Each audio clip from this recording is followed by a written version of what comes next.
पाकिस्तान को IMF से 1 अरब 2 crore dollar की किस्त मौसूल। पाकिस्तान को आलमी मालियाती फ़ंड की तरफ से 1 अरब 2 करोड़ 3 लाख डॉलर की किस्त मौसूल हो गई है। स्टेट बैंक ऑफ पाकिस्तान ने IMF से 1 अरब 2 करोड़ 3 लाख की किस्त मौसूल होने की तस्दीक करते हुए बताया कि IMF ने रकम EFF कर्ज प्रोग्राम की दूसरी किस्त के तौर पर जारी की।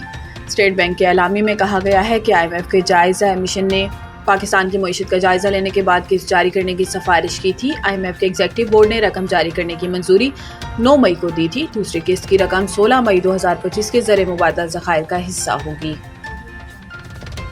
मुमकिन है अमेरिका पाक भारत रहनुमाओं को इशाइया पर इकट्ठा कर ले। अमेरिका के सदर डोनाल्ड ट्रंप ने दौरा सऊदी अरब में गुफ्तगू करते हुए कहा कि पाकिस्तान और भारत के ताल्लुकात में बेहतरी आ रही है। मुमकिन है अमेरिका इन ममालिक के लीडरों को एक जगह जमा कर ले। ट्रंप ने कहा कि कुछ ही रोज पहले मेरी इंतजामिया तशद्दुद के बढ़ते वाक़यात रुकवाने के लिए तारीखी जंग बंदी में कामयाब हुई, इसलिए तजारत को बड़ी हद तक इस्तेमाल किया। सदर ट्रंप ने बताया कि इन्होंने दोनों मुल्कों की क़यादत से कहा कि आएं डील करें, कुछ तिजारत की जाए, न्यूक्लियर मिसाइल ना चलाएं, इन चीज़ों की तिजारत करें जो आप बहुत उम्दा बनाते हैं। अमरीकी सदर ने कहा कि दोनों ममालिक के पास बहुत ताकतवर, मजबूत और ज़हीन लीडर हैं। जंग रुक गई है, उम्मीद है आगे भी ऐसा ही रहेगा। अगर ये जंग ना रुकती तो इसमें लाखों लोग मर सकते थे।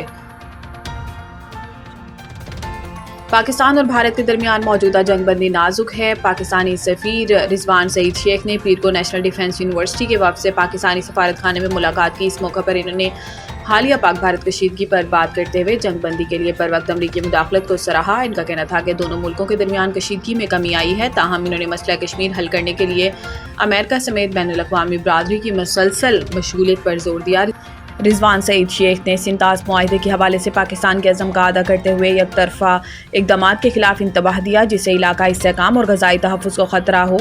सफ़ीर पाकिस्तान ने कोर्स के शुरा को कामयाबी से अहम कोर्स की तकमील पर मुबारकबाद पेश की। यह कोर्स आला सिविल और फ़ौजी अफसरान की तरबियत के लिए मुरतब किया जाता है, जिसका मकसद सीनियर अफसरान को आला जिम्मेदारियों के लिए तैयार करना होता है। सीनियर सिविल और फ़ौजी अफसरान पर मुश्तमिल वफ़द पाकिस्तान के आला तरबियती इदारे से कौमी सलामती और बार कोर्स मुकम्मल कर रहा है। अमेरिका के near east south Asia centre for strategic studies के सीनियर अफसरान भी वफ़द के हमरा थे।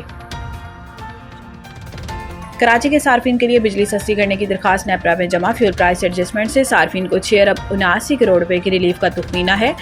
कि इलेक्ट्रिक ने साथ ही मुकम्मल रिलीफ सार्फिन को मुंतकिल ना करने की भी दरखास्त कर दी। कि इलेक्ट्रिक ने नेपरा से दरखास्त की है कि इलेक्ट्रिक की पावर प्लांट्स की स्टार्टअप समेत मुख्तलिफ मदों में 14 अरब 60 करोड़ रुपए की रकम ज़ेर इल्तवा है, जिसमें से नेपरा ने नवंबर से जनवरी की फ्यूल प्राइस एडजस्टमेंट्स में से 9 अरब 40 करोड़ रुपए अलग कर लिए हैं और ये रकम कराची के सार्फिन को नवंबर से जनवरी तक मिलने वाले रिलीफ से काटी गई है। मार्च की फ्यूल प्राइस एडजस्टमेंट के रिलीफ से भी रकम कटौती की दरखास्त की है। याद रहे कि कराची की मुख्तलिफ 7 कारोबारी तंजीमें किया इलेक्ट्रिक के मुतालबे पर नेपरा की तरफ से फ्यूल प्राइस एडजस्टमेंट की रिलीफ में कटौती की मुसलसल मुखालफत कर रही हैं। नेपरा की इलेक्ट्रिक की दरखास्त पर 22 मई को समाअत करेगा।